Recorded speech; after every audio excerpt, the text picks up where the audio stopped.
What is up, Hex Foodies weekly live stream? What's going on? Today is May 17th. It's a little bit afternoon central. I didn't really prepare myself for this one. For some reason, I did not set up the pre-marker of this episode. So I just now went in there and gave a false description and a title that I didn't think about very much.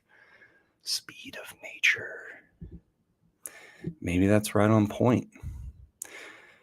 With all these people in Hex and new people coming in, like we're going through growing pains right now.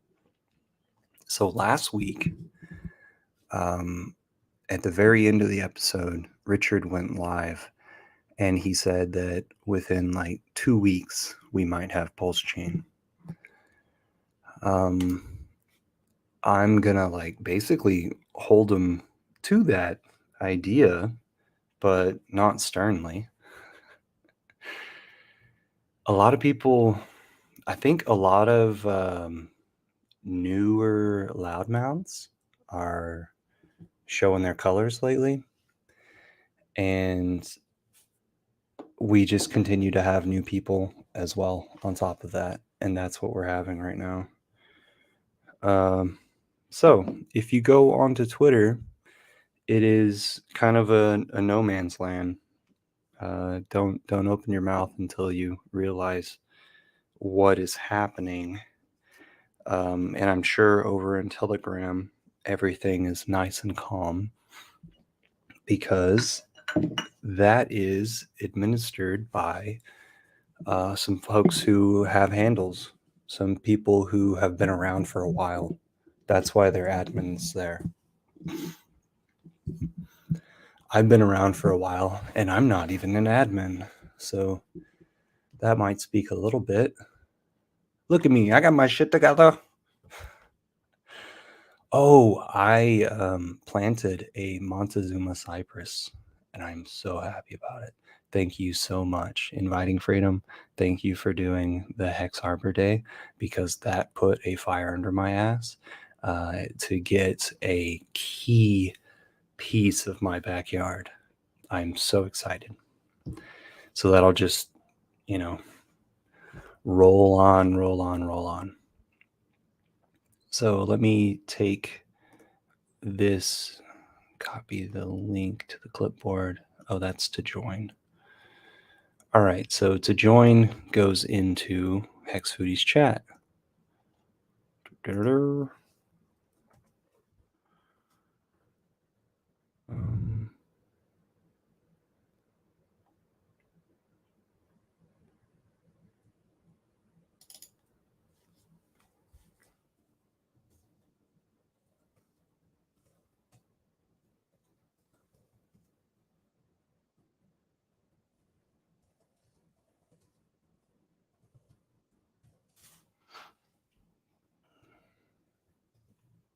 Marcus is a beekeeper and he's thinking about coming on the stream. I did not give him a response earlier this morning whenever he was asking me what time and what should he know about beforehand. Oops. What you need to know about beforehand is that we are a group. That's it. That I like to go over the chat. And that I try to be prompt. But it's noon central. And so people like Finbear just need to record it in their head. Oh, that means 8 o'clock for me. Yeah, I think noon. I think my time is my time at noon is Finbear's time to put his kids to bed. So there's like this hour that they are supposed to brush their teeth and report back to dad. I think that's what's going on. So yeah, thank you so much, Inviting Freedom, for putting the fire into my butt. having it to where I needed to buy a tree and put it out in my lawn. I've already done that to several trees this season, but this one was a very particular special tree. And um, I'm going to water it over and over because it can deal with it. Um, it's that type of medium water plant. You don't have to have it down at the bank of a river, but you do need to have it in some wet soil. So I have it at the base of a shower that I haven't completed yet, but maybe this will be another fire under my ass. I've got two sides, or two and a half sides, two and a half of three sides of an outdoor shower built. And so I just need that last little half a wall in order to have three shaded sides. Shaded. Um, I say shade because of the way that I built them. They're like blinds, and so like fence slats, I guess is what you call them. I've got them sideways, and they're overlapping each other. RH is live. Okay, good deal. Thank you, Jay. Last time, it was he overlapped at the end. Everybody's there. Perfect. Thank you, Jay. I had that thought. Um, I'm gonna break. I'm gonna break in half. No, I'm kidding. What else did I want to get across real fast? If you're new to Hex, welcome. Jay's here with me though. What I'm trying to say in general, if you're new to Hex, welcome. I've been here for 2.5 years.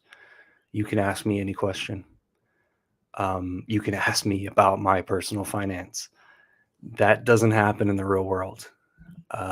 In 6 hours, I'm going to do another live stream. And that's meant to, I've only been advertising this to local people to Austin, but I'm just fine with it going outside of that. Maybe we could get some sort of a all Texan situation. I'm trying to reach out to community and form community and allow people to feel comfortable approaching us and asking us questions about Hex, the only great cryptocurrency out there. It's ahead of its time. We're in a perfect time period where we can invest in an entrepreneur in a financial project. So there's an entrepreneur who's successful. Not only can you get behind them and your finances grow like a business, it's also in finance. So it's exponential growth. Okay, so this is going on. And we also have people who have come to our bubble, our clique, within the last 6 months to a year. And we haven't yet figured out who these people are and how good their soul is and how good their heart beats, how good their mind thinks, how well they keep themselves. So we're going to have a lot of hotheads come through our community. Be cool. Be cool. We will all figure out each other in the end. Okay. But right now, well, actually, in all times, zero down and figure out what is best for you.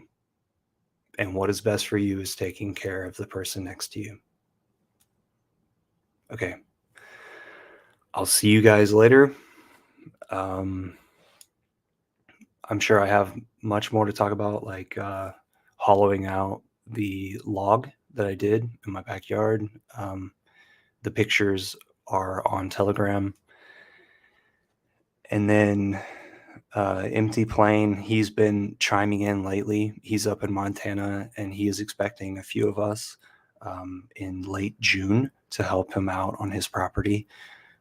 In the chat, you can also see a picture of me watering my new Montezuma cypress. You can see a few videos about water, how it passes through the landscape.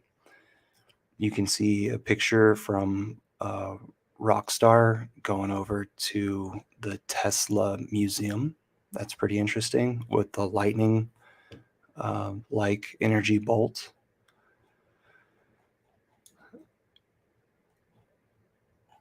Yeah, and that's it. So those 3 things that I just mentioned were inside the chat. Go and check them out. Oh, and Marcus is here to join me. Hey, Marcus, you're in ghost format, audio only. What's going on? I'm not a big fan of showing my face too much. Cool. Just the way I am. I was told that Richard's live, and I'm not a fan of doing live streams at the same time as Richard. Oh, Are you what was free that? next week? Are you free next week? Next week at this time I'll be working at that point in time. Okay. Well, let's talk about let's get a little history of who you are and what you've been up to. Well, I work. I'm from the northern Midwest. I work in a dairy plant right now, and I've kept bees for the last 7 years or so, 5 years, something like that, and I'm going to probably pursue that a little further as I decide to leave more or less a factory type job. Yeah. I'm just not a fan of the factory work. It kind of sucks. It's paid the bills, I guess, but now that I've found Hex, it kind of opened different doors, I suppose you could put it that way. Yeah. So you said Northwest? Midwest, northern Midwest. Okay. So then how many beehives are you maintaining, and how many miles do you have to travel? Right now I maintain about 12. You could call it 13, but 12. I'm gonna probably end up going to 25 to 30 this year. Which that'll be a little light, but it'll be okay. Not really driving too god awful far. Half an hour one way. I guess that's a little ways, I suppose, but I don't have a huge commercial operation at this point in time. Are you making agreements with family to keep bees on their properties? I actually currently am. My brother, he got a large portion of land. I say large; it's large to our area, but he's got a couple 100 acres that we can more or less utilize. And I would be able to run most of my operation. What I plan on getting to, I'd like to be around 500 colonies in the next 2 years. So that's a decent amount. It's not anything nutty, I suppose, but that would be a full-time job for me. Are you having to repopulate the hives ever, or are they pretty happy? Every year, like this year, we went through and had 2 out of 5 survive, which is kind of my fault. I didn't feed them quite enough at the end of the year last year. I just ran out of time. But overall, I've made 6 splits, 8 splits. So you got to split them down, or else they swarm out in the spring. Because like right now, they're building up full steam ahead. And for the South, it's a little bit different. You guys are a number of months ahead of us. January is when they're doing a lot of their splits. We're in, April, May when we start doing ours. But Yeah, I know the price of bees keeps going up. That's unfortunate, but the way she goes. Where is it that your bee queens? Where is it that your nukes come from? Actually, I got 7 nukes from Texas this year. So And then, I only got bees from Texas one other time, and it was kind of tough. They got mixed in with the Africanized genetics, and that it was a mess. I helped a commercial beekeeper uh, from my area, and he ran about 30,000 colonies, and we had to go down and more or less fix. Uh, there was about 2,000 colonies that had they were more or less so mean you had to be zipped up in your suit before you got out of the truck. So yeah. they were dangerous. You just couldn't be around them. Yeah, I've actually had bad experiences with bees. They've stung me quite a bit, and then the swelling. I've needed a little bit of medication to help me out if the swelling's my head. So I'm at a weird place with bees. Like I adore them, but I'm afraid that they might think of me as a predator, or it might have been the really bad positioning that we placed them inside the community gardens where I got the most exposure. Yeah, I would be afraid. That's the thing, because they're like any other animal. Realistically, at certain times of the year, they don't care what you do. You can go up to them, open them up, tear them apart. Nothing. It doesn't matter. They're busy doing something else. But like I know, like in the fall and during that period of time, everybody's packed in there and they're ready, getting ready for winter time. So the population inside is really high. So if you're messing around by them, they might get irritable. It's just that's normal how they work. But I work with another couple of people who they have bees in a community garden, and they don't ever have any trouble with them. But I'm not saying nobody's ever been stung, but it always would scare me. I'd hate for somebody to, you know, whatever, a kid or a person, walking through the garden to get stung and oh crap, they have an allergic reaction or something like that. Yeah, them finding it out for the first time, that would be terrible. Yeah, because it's not something that I would ever want on anybody, and I don't have a EpiPen or anything like that because I'm gonna get one. My doctor said she'd write me a script for it, but it's just they're expensive, number one, and I don't have a problem with them. But if anybody's down there with me, I would hate for that to be because we're a ways away from anywhere who could help. Hmm. You'd hate to be stuck somewhere and have them having a real bad reaction.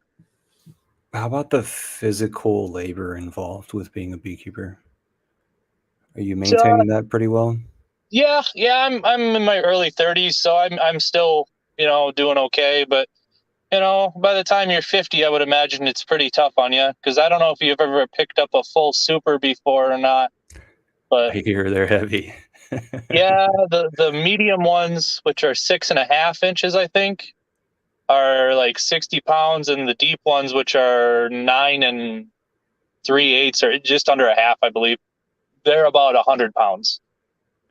So you're telling me like basically every inch is 10 pounds, every inch downward when they're Pretty close, full? yeah, yeah, pretty close. They're pretty heavy, especially when they're full. They're heavy, Wow. and I know I worked with my buddy who he's the one who ran 30,000 colonies, and we would pull hundreds of boxes a day for weeks on end.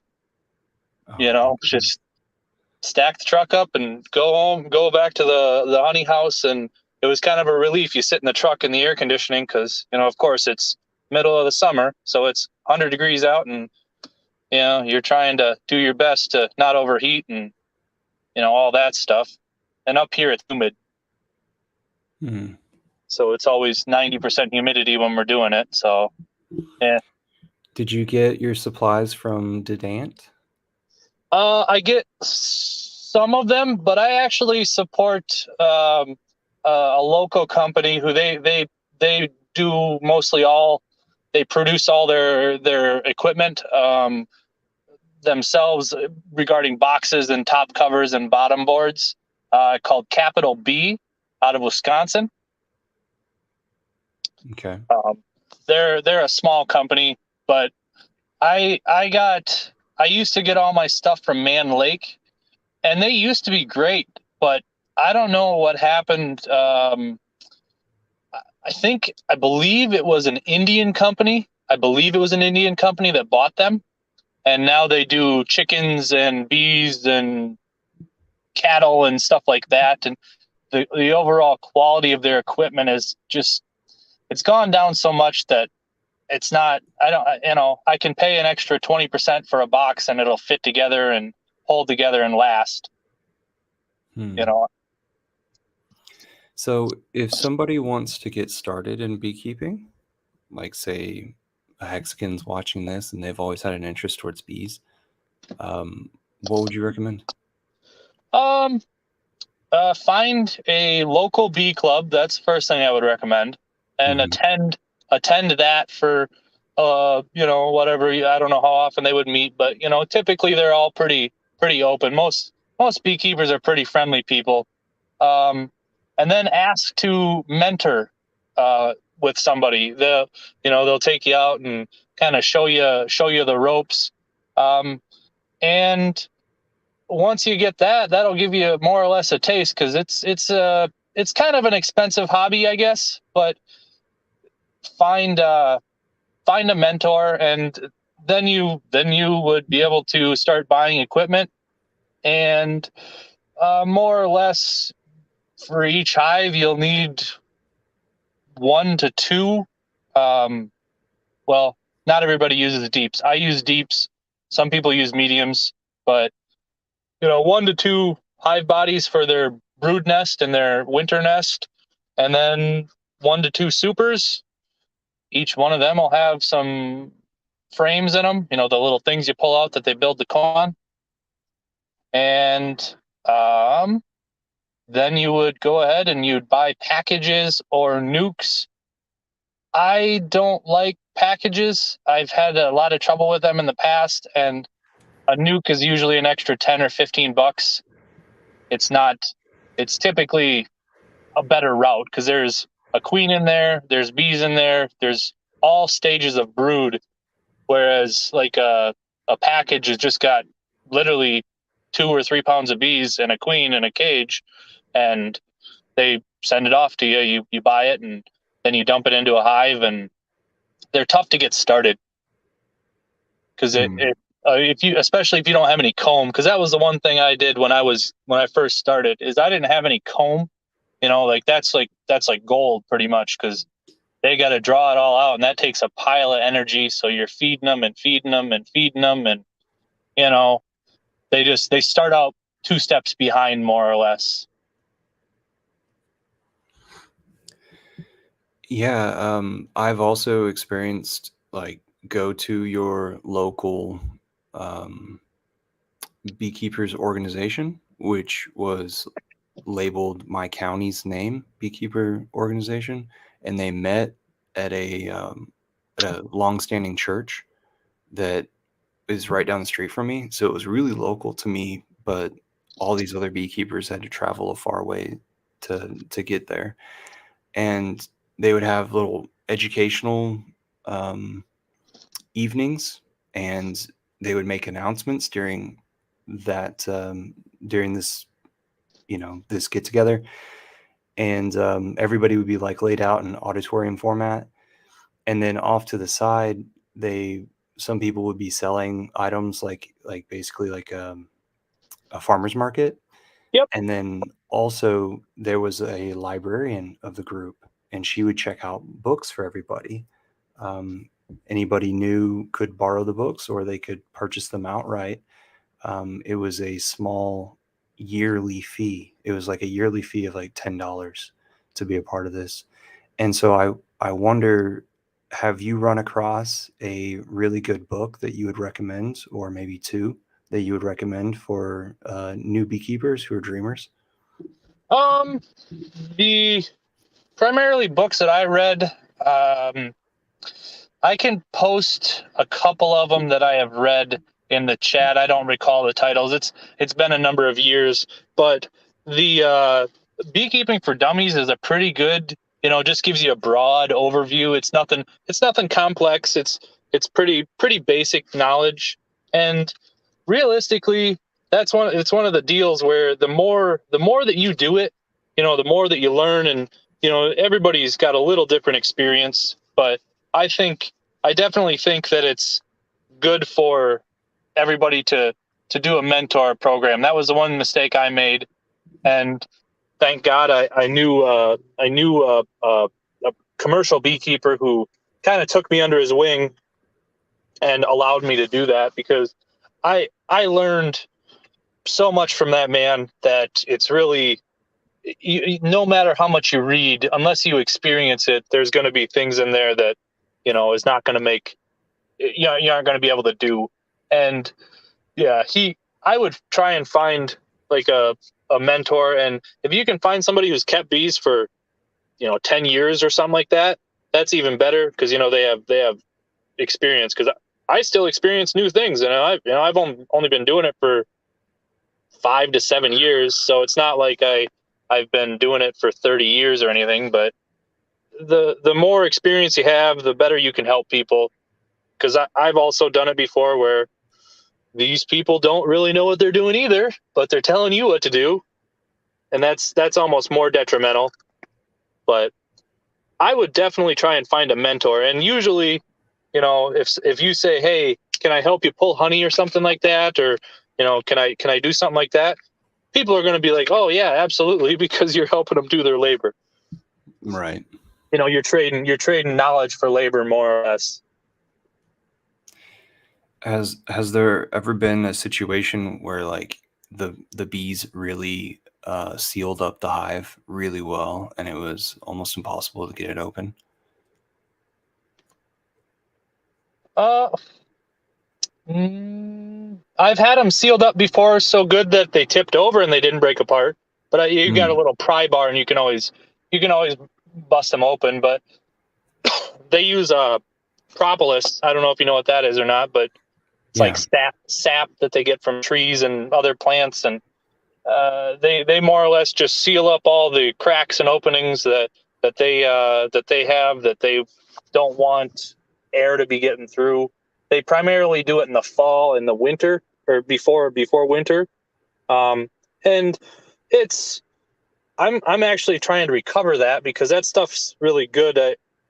I have a bad habit of biting my fingernails, so I always get little sores on my finger, the edges of my nails and stuff, and I just ram that stuff in there and give it a couple days, and it heals them up and makes you not want to bite them. That's But interesting. yeah, I know like Egyptians, they used propolis for infections and stuff like that, because it's antibacterial, antifungal. You know, it's like glue, more or less. But man, I'm interested in recovering some of it. Yeah, because of it, whenever I'm attempting to make this beehive in my backyard with the hollowed out log, um, I'm thinking like little tiny cracks don't matter because they'll inhabit the log and then they'll seal up the cracks with the propolis. Yeah, Propolis. they can they're they're pretty decent at making a home for themselves, even if it's not ideal.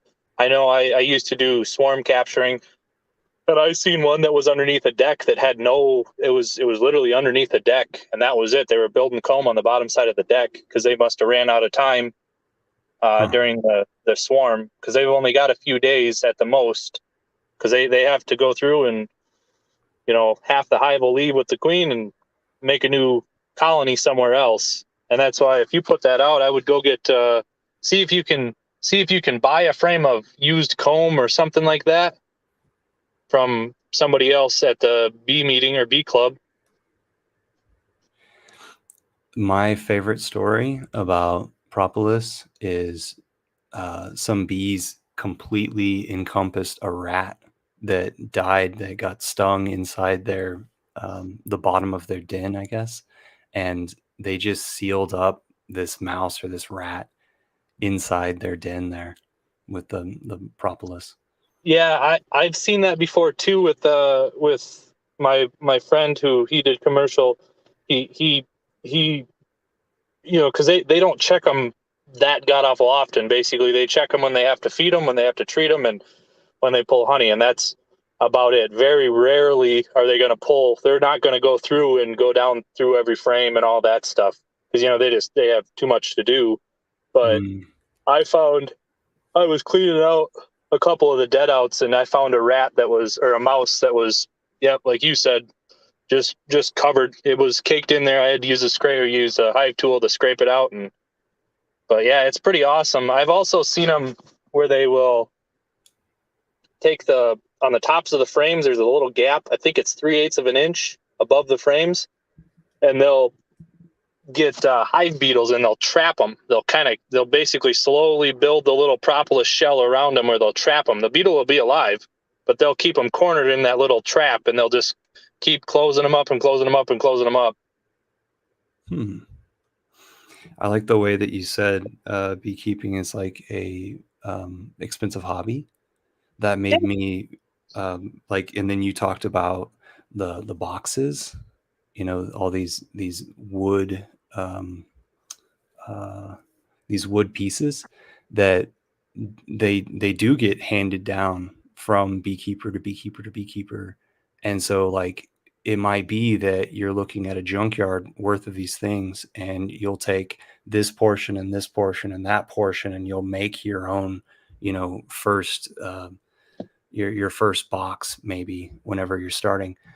So it's almost like, like hand me down clothing. Yeah, and a lot of times, because especially for a new person, you're probably looking at, not including bees, 250, $300 per hive, Yeah. just in equipment before you start adding supers and stuff like that, which they're another $25 a piece. And then add your It is kind of clothing and your expensive. tools and your smoker. Yep, all of that stuff. I got a used smoker that I got that Mm. from my friend who kind of taught me everything. And it is one of those things that beekeepers are really really helpful to each other. Like if somebody needs something, a lot of times there's somebody in a group or whatnot who has what they need, or and they most of the time they're not, how do I put it, we're pretty generous with our time and with our resources. We're not looking to make money necessarily. Yeah, obviously some people are, but it's different in that respect versus other things. I've not really dealt with too many people who are quite the same. What is the most favored flavor of honey? Like, because you're able to somewhat understand where the bees are visiting. I'm trying to think here. I know, like for us, dandelion honey is always really nice, but that's kind of tough because it's so early in the spring. But typically, if you can get like black locust up here, that's and I guess asking what flavor is favored is kind of like asking people what beer is flavored or favored. It's kind of regional, because I know I did buckwheat honey one year, and that was dark, really dark, almost black, and that's got a really earthy flavor. It's sweet, but it's got a really earthy flavor, and not everybody likes that. And I have we do a lot of alfalfa honey because thank God we've got a farmer who we are right next door to, who he only takes 3 crops of hay off a year. So our alfalfa honey that we produce primarily, that's well liked because it's pretty sweet. It's not got an afterbite. But overall, I would say probably like your clover honeys are your most prized, just because they're sweet, they're really mild. Um, but like I said, some people like beers that are, double IPA type of things that are bitter to me,. They like them. Same with that Yeah. buckwheat honey. I had a couple people who really liked it, but mostly people were not a big fan of it. So I blended it in with other stuff to kind of knock it back. Hmm. It's also got a kind of a funky smell to it. It kind of like body odor almost. Interesting. Yeah, I don't know if there's phosphorus in it or something like that, but it's got kind of like it's a funky smell. It's not like honey. Okay. Are Well, are cool, you man. are you from Hmm. Texas? Yeah, Central Texas. Okay.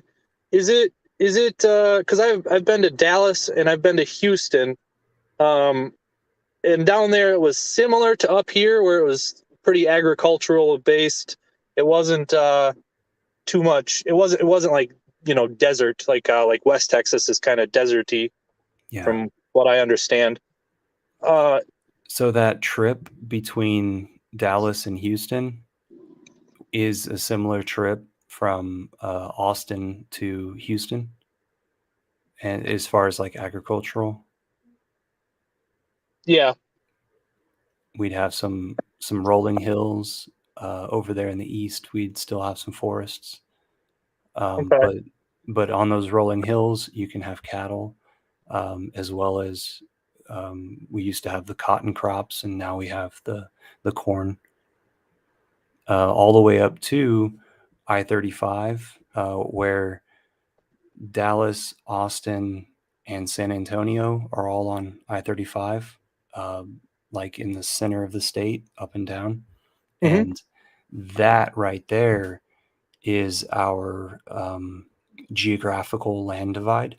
So out west of that, you would get into um, uh, some caves, some rockier land at the surface, and then it becomes desert out that way.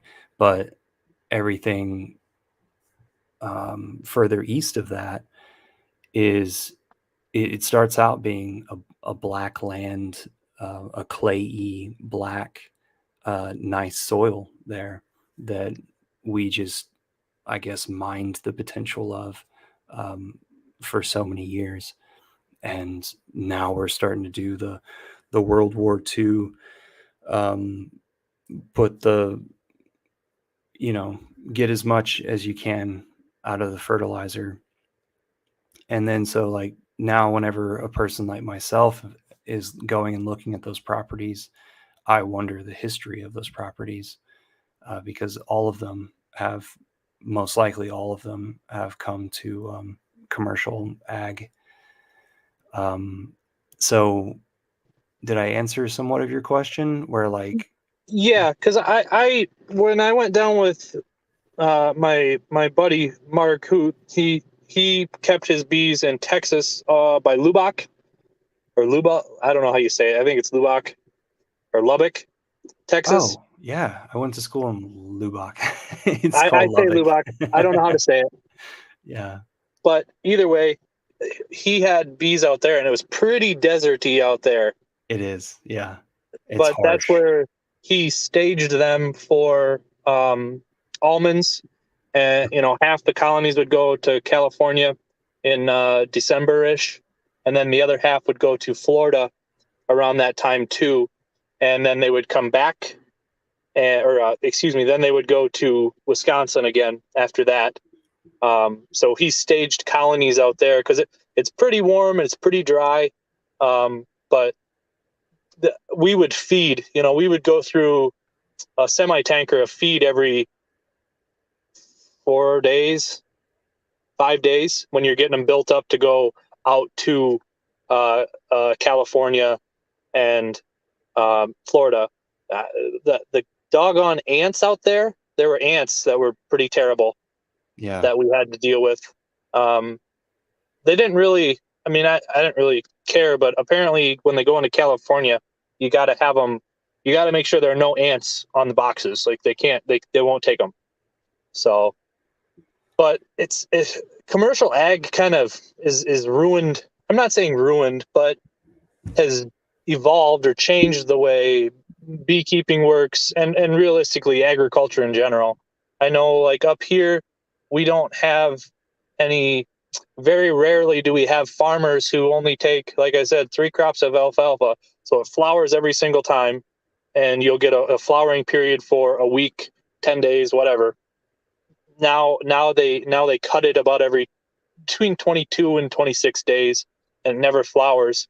It increases the protein but lowers the quality of the, or I'm saying lowers the fiber of the feed. And it's kind of tough for us because we, in the summer months we get a lot of nectar off of that. And there's very rarely, now it's all, industrial corn, soybeans, wheat a little bit, and uh, high powered alfalfa or high protein feed. And it stinks that they do that. But I know with the farmer we've got right next to us where I keep mine, he we always give him some honey at the end of the year because we give him a gallon or two just because he's really helping us out more than he knows. But we can pull quite a bit of resources off of that, and it's good to treat them right too, because they won't make you pay anything to put your hives on their land. But it stinks in that respect that agriculture has gotten way more industrialized. And I know that's the thing with up here, it's all corn and soybeans. That's mainly what gets planted every year, and they don't get anything off of that. I'm still thinking about the harsh conditions of Lubbock. I'm surprised the bees are okay over there. But it makes sense. I'm just thinking about how uncomfortable I was every winter with the wind coming across the plains and hitting us there in Lubbock. So Lubbock is in a spot that's even another geographical feature higher up in the plains, and we just call that the Cap Rock. It's the Llano Estacado. Um, that soil perplexes me. I guess I haven't had any experience up there. I just went up to Texas Tech University and I got an architecture degree. So I wasn't outside planting things at that point. Yeah, and they're not there for very long. Typically they get moved down there in October-ish, and then they'll be down there for 2 to 3 months, November, December, and then they're getting split up and then split. So you basically make more colonies, and then they get taken to California and to Florida. And I actually rode down with one of the guys we followed the truck down there because up here it's fine to take them out in that time because it's not too warm. But like once you get down by Oklahoma, it starts to get, because it's 65, 70 degrees, even in the, in the winter time down there. And they don't like the heat. They can't take the heat on the tractor trailers. Like you can't stop, more or less. You stop to fill up with fuel and you're back on the road because if they're all to overheat and you'll have dead colonies. I'm surprised like you don't have a problem with them in the truck. But aren't you plugging um the whole situation to where like they're plugged in, they can't leave the hive as you're traveling? Uh, no, basically they're on pallets. So you stack the pallets up usually at night, and then you net them. So there's a net that goes over top of them. It's like it's almost like window screen, just heavier. And then you net them. And typically, when you're moving, they won't be out. They're not going to be out. If you stop for more than 20 minutes and it's hot, they're going to start bearding out. And then if you have to be stopped longer, which we actually, a friend of my buddy Mark's, he had one of his friends, their truck broke down. Oh, we lost them. They had to spray them down with water because that's, you can't keep them cool. The inside of the hives will get, the inside layers will get too hot. But if you're moving, you're fine. That's why they usually don't stop for more than 10, 20 minutes to fill up with fuel, and away you go again. Well, do they rob from each other? Do they start fighting each other?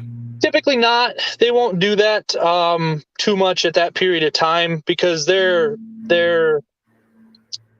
pretty disoriented at that point in time.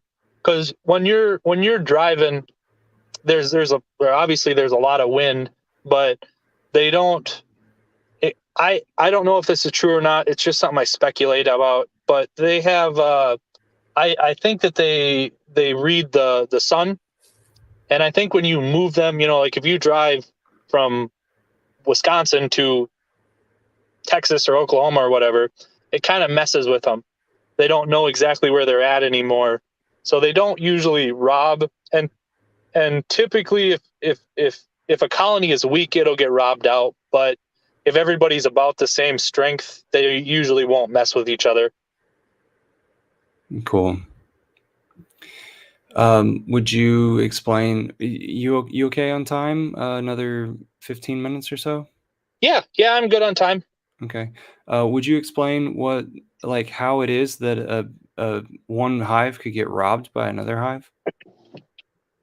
Yeah, so if you've got one that is weaker for whatever reason, might be something like chalk brood, or might be mites. Mites are pretty bad. They carry viruses and stuff like that, and it degrades them over time. They won't have an adequate population to defend themselves, and more or less nature kind of takes advantage of the weak, and that's kind of, you'll have colonies that'll go out and they're kind of scouting for weak hives. They'll send in scouts to see if they can get in, because if it's not from their colony, typically they don't let them in, not in the entrance anyways.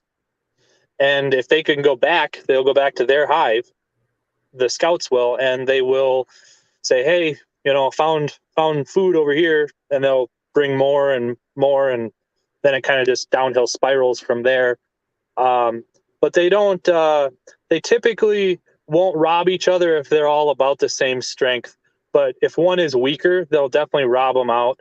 And the problem with that is, at least in the north, the problem with that is they take away, if there's mites, if there's viruses, if there's whatever, they take that from one and bring it to their hive, and it kind of makes a mess. And robbing is typically something that happens in the fall time, but they get over that once it starts to cool down and the days start to get shorter. They get over the robbing behavior up here anyways in Wisconsin. I don't know if robbing is bad down south, because it's a different climate, but I know that up here that it gets to be pretty bad in the winter, or in the late summer. Like when you're pulling honey, you have to cover all the boxes up so that you don't start robbing, because once they get started, it's kind of like piranhas. If you get them started, then they all kind of get going. Wow. So as you're starting to pull honey, harvest the honey, then they'll re-examine and look at the ones that they'll start re-examining the situation.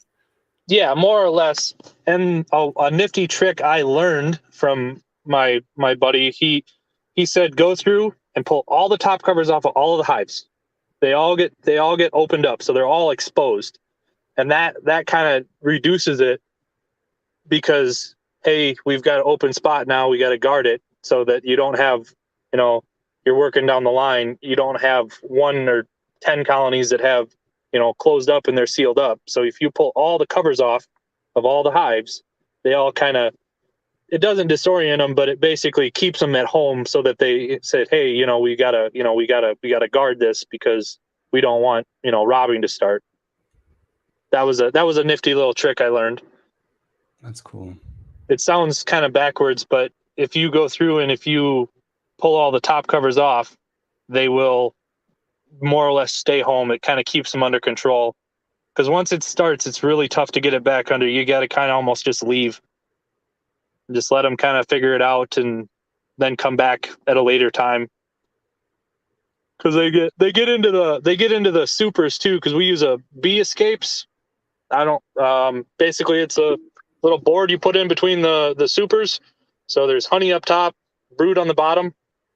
There's a little board you put in there that's got like a screened maze that they can go down through, but they can't can't get back up. So it moves all the bees out of the supers because you don't want to be taking them, because then you've got a room full of bees when you're trying to extract honey. And when you do that, it kind of pushes everybody down. Then you can go through and pull all the covers off, pull all the supers off, and start carrying them heavy baskets back to the truck. And it's interesting. I'm still learning every time I go out. My absolute best bee story is where these bees, they were swarming from the community garden hive, and I think it was just like out in the open in the sun, and it was just a really bad place for the bees, and so they were starting to swarm, and they just had this swarm that was in the air above the hive. Yep. and and and like you could have just all of a sudden, um bees went out from every angle, away from that hovering midair hive, and they were all talking to each other, and they had like exact angles away from each other that they were going. So like say 12 of them, 12 scout bees, split from this hovering hive, all at perfect angles from one another. And so they were scouting. They were going to go in that direction and go look for food, or a place to hold their nest next. And I think in the meantime, that hovering blob made its way over to a peach tree limb, and it kind of like weighed down this peach tree limb until it was like almost on the ground. And so they were just there. I guess the queen was on the furthest interior of that, because isn't it that they're hovering above the hive and they're telling the queen like, hey, we're leaving this place, like you have no decision. And she's like, oh, I'm coming in a little bit. And they're like, no, you're coming now. And then she goes and joins them, and then they go over to a temporary place. I think that's how it works. But Yeah. it was amazing to see them split off and go exactly, like with your eyes, you can identify sacred geometry, and I was able to see exactly that these guys were going, at this perfect array from the center point. What were you going to say? Sorry. Oh no, I was just agreeing. And I've only seen a couple swarms that started like that, but yeah, like more or less they're just going up above, getting everybody. Okay, this is everybody who's here, and the queen will be up there somewhere, and then they're gonna go out and try and find a place to hold up, and then there'll be. You can see them when they're scouting because we trap swarms. I always do. Free bees, why not? And you can go ahead, and it's pretty cool to watch them because you'll see one or two that'll come into something that they would say, okay, this looks like a decent place, and then they'll leave, and then usually a few So it's minutes like a later. cavity. It's not that they're visiting a flower, they're visiting a cavity, right? Yep, yeah, they're looking for a home. Interesting. Yeah, Okay. and then when they do that, you'll I've watched one enter a swarm trap that I had, and it was kind of cool because there was a couple, like two or three, and then there would be 10 probably, I don't know exactly, and then they all kind of agree that, hey, this is a good place, and then they go back, and then you'll see a massive bees just come over to it, and it's pretty Cool. cool to watch them walk in because they all kind of follow each other, and they all just kind of queue up and just go in, not single file, but pretty pretty orderly into the hive, and it's really interesting to see. That's one thing I do. I like that we're kind of experimenting and seeing kind of how they operate, because we don't really know a whole hell of a lot about bees. Realistically, we've been keeping them for years and years and years, but we still are pretty uneducated on how they work. Is your eyesight pretty good? Are you able to see a queen pretty easy? Yeah. I can find them if I have to, but typically I don't look for them unless I have to. If the hive is big, it's tough.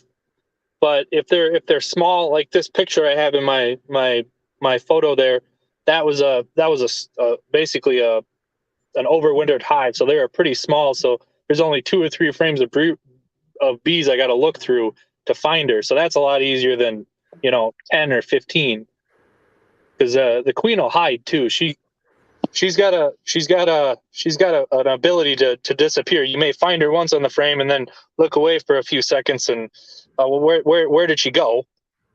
She's on there. She's on that frame, but you still can't find her.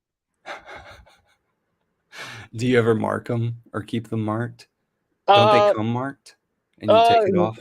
you can mark them if you want, and that's actually what I'm going to be doing today. A little bit later, Hmm. it's raining, so they're going to be kind of ornery, but whatever. I need to get it done. But yeah, I don't typically mark them unless I'm going to be selling them, because that way it'll tell you what year they are, and also you can see if a hive had swarmed, because sometimes they swarm out and you don't even know it. Or they'll kick the queen out because she isn't doing a good job, or whatever. They decide that they don't want her, and you won't even know it if she doesn't have a mark on her. Well, that's a new one, which is fine. But yeah, they're pretty cool in that respect. But yeah, marking is a unique thing that you've got to learn. That's one of those things that you learn. Like I've done it a number of times, but finding them is always the worst. But Hmm. I'm definitely happy about it. I really like bees, so just my thing. Yeah. Dude, this is sweet. Thank you so much for letting us all deep dive in bees.